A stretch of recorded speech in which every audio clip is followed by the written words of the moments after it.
Homestead family. So this is Mr. Homestead, and I'm actually helping some of my trees. So when we first moved out here, I planted sawtooth oak, and those that hunt pretty much know about sawtooth oak. Sawtooth oaks are the first acorns to fall in the season, and the deer normally go to the sawtooth because it's the first one that drop. I've got a white oak back over there. I think Mrs. Homestead's going to put a picture on the white oak. It's small. It'll take forever to grow, but long story short, we put a basket around them because we were afraid that the deer were going to eat all the leaves. And we've learned a lot. We were just talking about this. We've learned a tremendous amount about what to do and what not to do. And one of the things not to do was to put a basket around it. So what happened was, of course, the deer didn't eat the leaves, but if anybody knows about Central Florida, you have bahia grass. And this stuff will choke out anything around. And it sucks all the moisture out of the ground. And when we put the basket around it, we actually couldn't mow around it. So the grass just grew in these big clumps. And now I am actually doing something that I learned the hard way. I'm digging up all these bahia grass roots, and it builds a mat to where you can't get, nothing grows around it. So I'm digging all of this up, and what I'm doing for the new ones that I dig a hole, I put peat moss in it, I put the pot in there, and then I put peat moss around it, and then I put the dirt in it. And then I've got these rings that I use. Let me show you. So I used to wonder, why do people put rings around their vegetables or their trees? And this is just, I got a big, huge spool of this, I think at Lowe's for $19.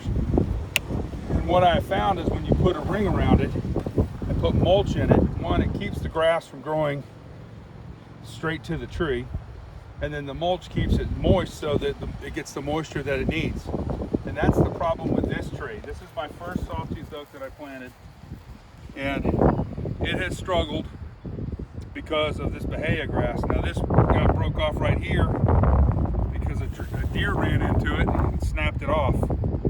But it's a great looking tree. I got two more back here that are blooming. I have the same problem with them with this bahia. So stay tuned. I'll show you the finished product when I put this around there and I put some mulch in.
finished product.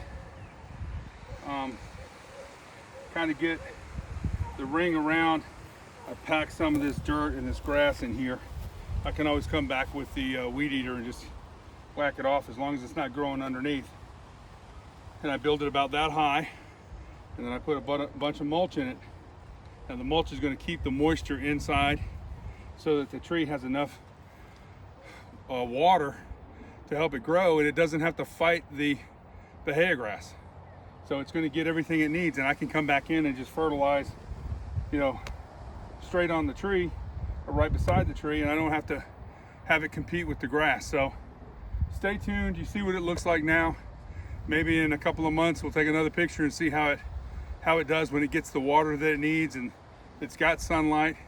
And this tree is it's special for me because this is the first tree that we planted when we got the property out here. So I'm really pulling for this one to make it. It's got some really nice green leaves and some branches, so I think it'll do fine. You guys stay tuned.